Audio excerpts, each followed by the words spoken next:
പ്രിയമുള്ള മുത്തുമുഅ്മിനീങ്ങളെ, ഇന്നത്തെ ക്ലാസ്സിലൂടെ നാം പഠിക്കുന്നത് ഇശാ മഗ്‌രിബിയുടെ ഇടയിലുള്ള സമയത്തിന്റെ 5 പ്രത്യേകതകളും ആ സമയത്ത് നാം ചൊല്ലേണ്ട അത്ഭുതകരമായ ശക്തിയേറിയ ഗൗരവമുള്ള 5 ദിക്റുകളുമാണ്. അള്ളാഹു പഠിക്കാനുള്ള തൗഫീക്ക് നൽകി അനുഗ്രഹിക്കട്ടെ. അസ്സലാമു അലൈക്കും വറഹ്മത്തുള്ളാഹി വബറകാതുഹു. അൽഹംദുലില്ലാഹി റബ്ബിൽ ആലമീൻ വൽ ആഖിബത്തു ലിൽ മുത്തഖീൻ. അസ്സലാത്തു വസ്സലാമു അലൈക യാ റസൂലല്ലാഹ്. അസ്സലാത്തു വസ്സലാമു അലൈക യാ ഹബീബല്ലാഹ്. ദാറുൽ മുബീൻ മജ്ലിസ് കാണുന്ന പ്രിയമുള്ള മുത്തുമുഅ്മിനീങ്ങളെ, എല്ലാവരെയും നമ്മളെ ക്ലാസ്സിലേക്ക് ഹൃദ്യമായി സ്വാഗതം ചെയ്യുകയാണ്. അള്ളാഹു നമ്മളെ മുറാദുകളൊക്കെ ഹാസിലാക്കി തരട്ടെ, നമ്മളെ വിഷമങ്ങൾ അകറ്റി തരട്ടെ, ഈമാൻ നൽകി അനുഗ്രഹിക്കട്ടെ. ദുആ കൊണ്ട് വസിയ്യത്ത് ചെയ്തവരുടെ എല്ലാ ഹാജത്തുകളും അള്ളാഹു നിറവേറ്റി കൊടുക്കട്ടെ, എല്ലാ ദുഃഖങ്ങളും അള്ളാഹു അകറ്റി കൊടുക്കട്ടെ. എല്ലാവർക്കും സന്തോഷല്ലേ? ഇന്നെല്ലാവർക്കും റാഹത്തല്ലേ?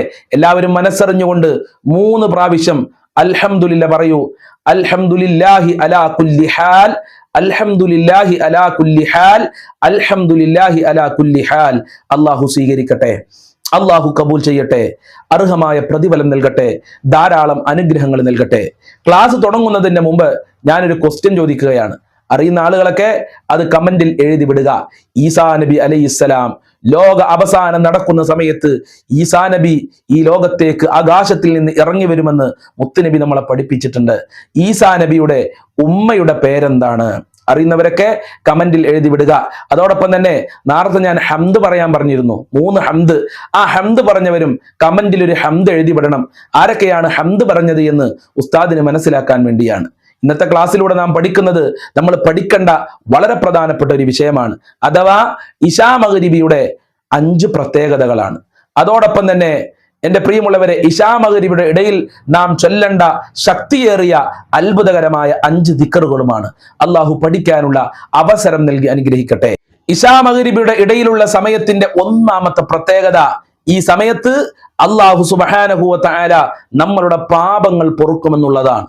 നമ്മുടെ ജീവിതത്തിൽ ഒട്ടനവധി അനേകായിരം തെറ്റുകുറ്റങ്ങൾ ചെയ്തവരാണ് നമ്മൾ. പ്രഭാത സമയത്ത് എണീറ്റ് കഴിഞ്ഞാൽ മഗ്‌രിബി വരെ ഒരുപാട് തെറ്റുകുറ്റങ്ങൾ നമ്മൾ ചെയ്യുന്നുണ്ട്. ആ പാപങ്ങളൊക്കെ അള്ളാഹുവിനോട് ഏറ്റു പറയാൻ പറ്റിയ വളരെ പ്രധാനപ്പെട്ട ഒരു സമയമായി മഹാന്മാര് പഠിപ്പിച്ചത് ഇശാ മഗ്‌രിബിയുടെ ഇടയിലുള്ള സമയമാണ്. അതുപോലെ തന്നെ അള്ളാഹുവിനെ പ്രത്യേകം ഓർക്കാനുള്ള സമയമായി മഹാന്മാര് പരിചയപ്പെടുത്തുന്നത്, രാവിലെ എണീറ്റാൽ നമ്മൾ ജോലി തിരക്കാണ്, വീടിന്റെ കാര്യങ്ങളൊക്കെ ശ്രദ്ധിക്കണം, ഭക്ഷണത്തിന്റെ കാര്യങ്ങൾ ശ്രദ്ധിക്കണം, അങ്ങനെ അതൊക്കെ കഴിഞ്ഞ് അള്ളാഹുവിനെ ഓർക്കാനുള്ള വളരെ പ്രധാനപ്പെട്ട ഒരു സമയമാണ് ഇശാ മഗ്‌രിബിയുടെ ഇടയിലുള്ള സമയം എന്ന് പറയുന്നത്.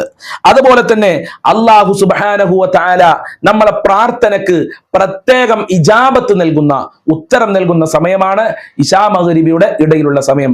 അതുകൊണ്ടാണ് വലിയ മഹാന്മാരും പഴയകാല ഉമ്മമാരൊക്കെ ഇശാ മഗ്‌രിബി ആയി കഴിഞ്ഞാൽ വേഗം ഒളു എടുത്തുകൊണ്ട് വീടിന്റെ ഉള്ളിലേക്ക് കയറി മഗ്‌രിബ് നിസ്കരിച്ച് ധാരാളം അള്ളാഹുവിനോട് പ്രാർത്ഥിക്കും, ധാരാളം ഇസ്തിഗ്ഫാറുകൾ ചൊല്ലും, ധാരാളം കാര്യങ്ങൾ അള്ളാഹുവിനോട് പറയാറുണ്ട്. ആ രൂപത്തിലേക്ക് നമ്മൾ മടങ്ങേണ്ടതുണ്ട്. ചില കാര്യങ്ങൾ നമ്മൾ പഴമയിലേക്ക് മടങ്ങണമെന്നുള്ളത് വളരെ പ്രധാനപ്പെട്ട ഒരു വിഷയമാണ്. അതുപോലെ തന്നെ ശൈത്വാന്മാരിൽ നിന്നും അള്ളാഹു സുബ്ഹാനഹു വ തആല പ്രത്യേക കാവൽ നൽകും ഇശാ മഗ്‌രിബിയുടെ ഇടയിലുള്ള സമയം. അതുകൊണ്ടാണ് ഇശാ മഗ്‌രിബിയുടെ ഇടയിൽ ആരും പുറത്തിറങ്ങാൻ പറ്റൂല. കാരണം എന്താ? പിശാചുക്കൾ രംഗപ്രവേശനം ചെയ്യുന്ന ഒരു സമയമാണത്രേ ഇശാ മഗ്‌രിബിയുടെ ഇടയിൽ.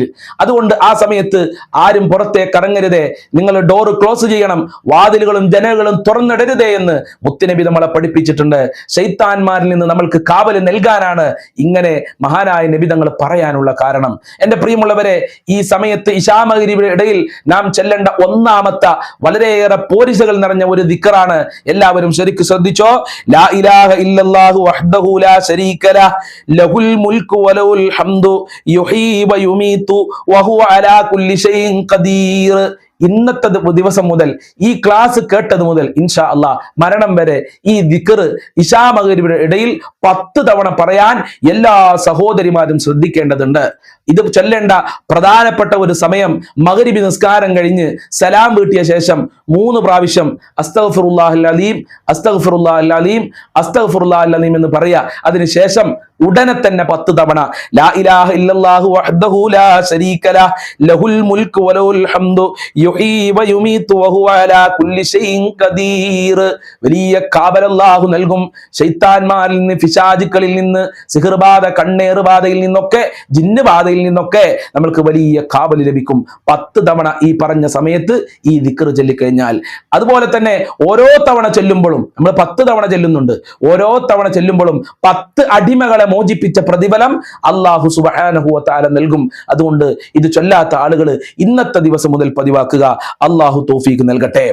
രണ്ടാമത് നമ്മൾ പറയേണ്ടത് റളീതു ബില്ലാഹി റബ്ബൻ വബിൽ ഇസ്ലാമി ദീനൻ വബി മുഹമ്മദിൻ സ്വല്ലല്ലാഹു അലൈഹി വസല്ലം നബിയാ.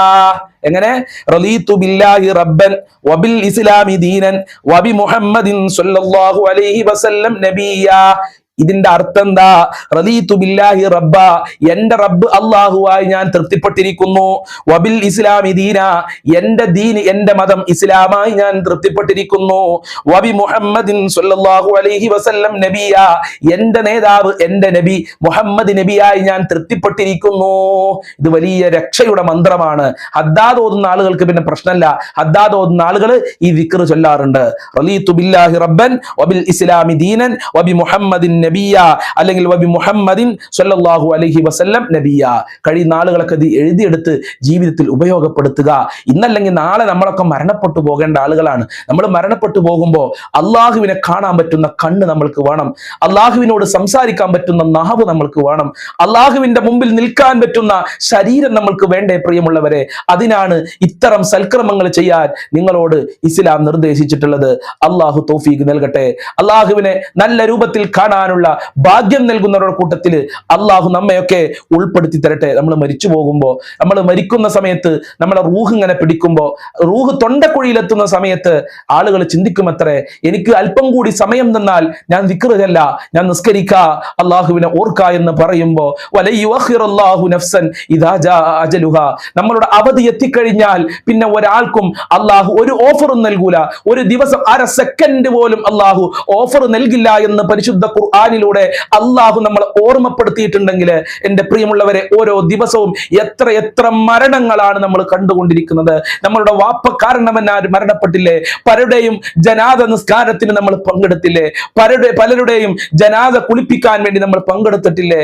ജനാദ വീട്ടിൽ നിന്ന് ഇറക്കുന്ന സമയത്ത് പ്രാർത്ഥനയിൽ നമ്മൾ പങ്കെടുത്തവരല്ലേ? എന്തേ നമ്മൾ ചിന്തിക്കാത്തത്?